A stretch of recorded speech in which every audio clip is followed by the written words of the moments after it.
Hey everyone, welcome to Quick Rip Games, where we cover everything related to the LEGO game series created by TT Games. So in this video, we're going to be talking about LEGO Star Wars and the 5 LEGO Star Wars games that we have so far from 2005 all the way up to 2016.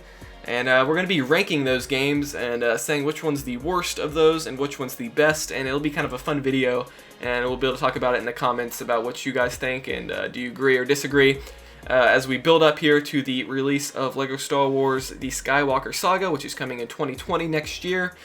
We've kind of had a drought of information. We're still waiting for TT Games to give us something about the game, but I thought while we do that, we break down the LEGO Star Wars games that we have right now and kind of see what's good and what's bad about them. So let's go ahead and get started with number 5. So most of you guys probably could have guessed this. This is LEGO Star Wars, the video game from 2005, the game that started it all. Not only the LEGO Star Wars games, but the modern LEGO series in general. The LEGO games were a lot different before this, whereas ever since this game, they followed basically the same formula in a way. Of course, they made lots of changes and improvements over the years, but yeah, this game is pretty dated by today's standards. I don't think it's a bad game by any means. But, you know, something's got to be at the bottom of the list, right? This game doesn't have HD resolution, at least not on consoles. You might be able to get that on PC. And the graphics are kind of bad for today's standards. You know, the textures on the models are kind of blurry. You know, the models themselves don't have as many polygons as the models now. There's no, you know, now they have like all this fancy shine on the characters and stuff like that. The levels are also pretty short. You can definitely see this when you're playing the complete saga and you're playing like the prequel levels and the original trilogy levels. The prequel levels can be completed way quicker than the original trilogy levels. It's probably like half the length. So you can play through this entire game in probably under 3 hours, at least the story mode. Not long at all. And the gameplay is pretty basic as well. There's less collectibles, there's just mini-kits, and basically you're trying to get True Jedi rank by collecting all the studs in each level. But back then it wasn't even called True Jedi rank, it was just like a little bar at the top of the screen. And then of course there was a bonus level, which was from A New Hope, which was pretty cool. But a cool feature about this game is that it's the only game that has the Dexter's Diner as the hub world, which is pretty cool. Of course, they changed it in later games, but yeah, that's going to be number 5, LEGO Star Wars the video game. Let's move on to number 4. So at number 4, we have LEGO Star Wars 2, the original trilogy. So this was the big sequel that came out about a year after the original game, and everyone saw this coming. You know, they teased it with the bonus level of the first game, where you had the New Hope bonus level if you got the True Jedi rank in every level. Of course, it wasn't called True Jedi rank, but this game started the trend of calling it True Jedi or True whatever the game series that LEGO game's about. But this was the first high-definition LEGO game on consoles, at least on the Xbox 360, so it was technically the first next-gen game at the time, just that PlayStation 3 wasn't out yet, so that was pretty cool. So it was HD, the graphics had a big bump because of that. And a cool feature of this game is that you could actually import your prequel characters from the first game into the second game, which you could play as characters like Qui-Gon Jinn and stuff like that within, you know, A New Hope, Empire Strikes Back, and Return of the Jedi. And also, this game is considered to be generally better than the original game because, first off, it's based around the original trilogy, which most people prefer. I'm actually one of the people who prefer the prequels, just because that's what I grew up with. Of course, older people that grew up with the original trilogy probably think that's blasphemy, but yeah, but anyway, generally people consider the original trilogy to be better. They're the classics. So the fact that this game is based around that kind of helps it a lot. Then the gameplay is still pretty basic. You know, it's improved from the first game. They added some new stuff like building objects. In the first game you could just use the Force on objects, but now you can have building objects, so like characters that couldn't use the Force could build things, which is pretty much a feature that's carried on throughout every LEGO game since then. But there's definitely better LEGO games since then, so let's move on to number 3.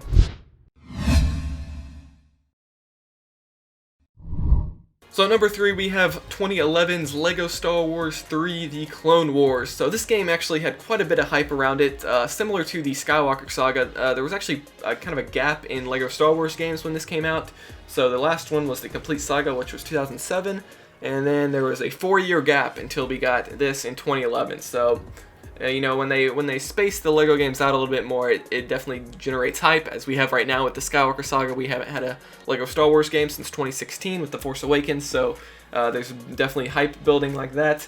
So this game actually had much improved graphics, and I think it had an updated game engine. I'm not totally sure about that. We don't have information like that from TT Games, but there was definitely improvement in the graphics department. The frame rate was dropped to 30 FPS, but that's okay. The graphics looked beautiful. There was a lot more shine on the Legos and stuff like that. There was actually a new feature in this game. I don't have footage of it, but basically levels would separate. So if you're playing co-op, one player would be in one room trying to solve the level, and another player would be in a different room, and you could kind of work together in being in completely different locations within the game to complete the level. And there was a few levels like that throughout the game, which I thought was a pretty cool new feature. And of course, this game had a massive hub world. There was 2 big ships that you could explore. You know, the Invisible Hand General Grievous ship was the Separatist ship that you could explore, and then you had the Republic ship as well, and you could fly between them, which is pretty cool. And at the time, this was pretty crazy because the hub worlds had been a lot smaller. You know, Lego Harry Potter had like Hogwarts, which was pretty big, but this was just a whole nother scale in terms of hub worlds. And of course, the game had tons of characters. There was even special characters, like I remember they had Star Killer from the Force Unleashed video games, and they had him as like a bonus character in the game, so tons of content. And I also thought the length of the game was pretty long. Some of the levels were pretty lengthy. There were some levels that were shorter, so it kind of created an imbalance, I thought, as you're playing through the game.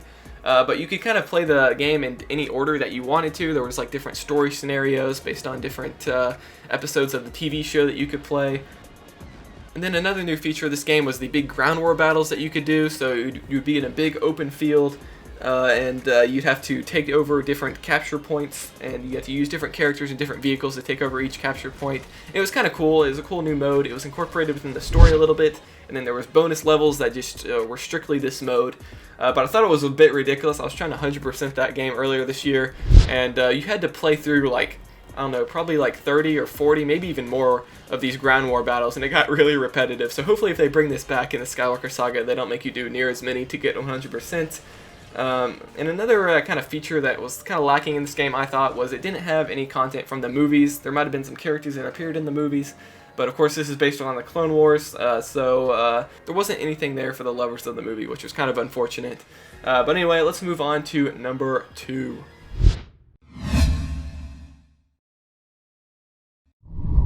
So as the second best LEGO game so far, we have LEGO Star Wars The Force Awakens, based around Episode 7, which released in 2015, and this game released in 2016 in June, just about 6 months later. This game had a lot of improvements. First of all, it was a current-gen LEGO game, so or I guess it was next-gen at the time, but so this was on Xbox One, PS4, so we saw another massive increase in graphics. There's a lot of new animations. The lightsaber combat looked a lot better. The hub world was even bigger, so you had multiple planets you could explore, which is pretty crazy. You could go to Jakku, you could go to Endor and stuff like that. And then there were side missions on each of these planets, so this was the first LEGO Star Wars game with side missions, which is a feature that they've kind of been using in the more modern LEGO games, but this was the first time it appeared in a LEGO Star Wars game. So there'd be different characters that you could see across the different planets, and you could kind of interact with them, and they'd have you do a different objective, and you'd get a reward for doing it. This game also had more complex gameplay. They kind of improved it a little bit. There was like doors that you could open. This was in the Clone Wars game as well, but in this game you had different doors you could open with your lightsaber. You would kind of make a circle. You draw a circle with your lightsaber to get through a wall or a door, which I thought was pretty cool. You had a cover system, which was used in the first level, where the camera would kind of go third person, which supposedly is going to be the camera in the Skywalker Saga. Of course, we haven't seen any gameplay, so we haven't seen this in action. But the game would kind of go in third person. You'd be behind a piece of cover, then you kind of have to peek out and start shooting at stormtroopers or whatever you were shooting at. Of course, this game had tons of collectibles as well. It's very lengthy to 100% the game. This is the only LEGO Star Wars game I haven't 100% completed yet, so that says something. So there was tons of collectibles, tons of mini-kits, and they kind of changed what the mini-kits looks like, which I guess is kind of controversial to some people. But one of the downsides of this game, I think, is that it only covers one movie, except for the first level that's kind of covering the end of Return of the Jedi Episode 6, which kind of, I thought that was kind of cool how it kind of, transitioned into Episode 7. So overall, this game offered less variety, and levels had to be made for kind of unimportant parts of the movie, because since the whole game was based around one movie, you kind of had to cover things that maybe weren't as important or weren't as fun to play. And then of course less people in general like the sequel trilogy, at least as of right now. Of course, I'm not saying it's bad if you like it, but I'm just saying a majority of people probably don't like it, so that kind of hindered the game maybe a little bit. I don't know. But anyway, let's move on to number 1.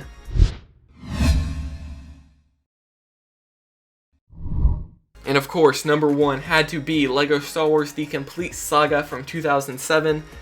This is basically the ultimate LEGO Star Wars game as of right now before we get the Skywalker Saga in 2020. We'll have to see if the Skywalker Saga can beat this game. But what's so great about this game is that it combined 2 games in one. So you had the 2005 LEGO Star Wars game, which again I said was kind of dated, and then you had the 2006 LEGO Star Wars game based around the original trilogy, and they combined them so they were able to fix the outdatedness, of the prequel trilogy game, and they were able to add new features to those levels as well as just improve both games overall. And you had it in just one complete package where you had the Mos Eisley Cantina as the hub world, which was pretty cool, and you could just easily travel between each movie. You had doors covering each movie. This game offered loads of characters from both eras of Star Wars, the prequel era and the original trilogy era, so it kind of covered bases for everybody. You had 36 main levels, so it was just a ton of content, especially if you hadn't played the previous games before that. This was your first LEGO Star Wars game. This game was huge. There was multiple bonus levels. I think there was like 6 bonus levels you could play, and some of those bonus levels were actually cut levels from the previous 2 games, so I thought that was pretty cool that they brought some of the levels that they cut out into the light of day in this new game, or in the Complete Saga. This game also had a ton of replayability, so to 100% complete this game, you had to play it, of course, through the story mode. Then you could play through every level again in the free play mode, collecting all the mini-kits and getting True Jedi and the red power bricks, which we're creating guides on right now. And then you could also play through the levels again in the new challenge mode, which is exclusive to this game, where you were timed, and you had to collect blue mini-kits within the time limit throughout the level, which were mostly in different locations than the regular white mini-kits, which was pretty cool. More replayability there. And then you also had Super Story Mode, where you had to replay entire episodes of the game all at once, so all 6 levels, so that added even more replayability. So there was just a ton of stuff to do if you're someone like me who likes to get 100% in this game. I don't have footage of this, but there was also a 2-player duel mode, where if you're playing co-op, you could actually battle each other out in different lightsaber duels, which was awesome. And then this game has a online co-op. It's the only LEGO Star Wars game that has that as of right now. We'll have to see if they add that in Skywalker Saga. So you could play online with your friends or with random people. But overall, this game has pretty much gone down as a classic LEGO Star Wars game. A lot of people have nostalgia for this game. And this game introduced a lot of people to the LEGO Star Wars Saga. So anyway, that's going to be the list. Do you agree with my list? Would you rank things a little bit differently? Maybe you think The Force Awakens should be at number 1 because, it's newer and it has a lot more features than maybe the Complete Saga. I don't know. Let me know what your ranking would be down below, and be sure to subscribe to be notified when new LEGO content comes out. If you like LEGO games, you're going to want to subscribe because we're coming out with new videos just about every week. And like this video if you enjoyed it. That really helps me out. But anyway, that's going to be it. I'll see you guys later.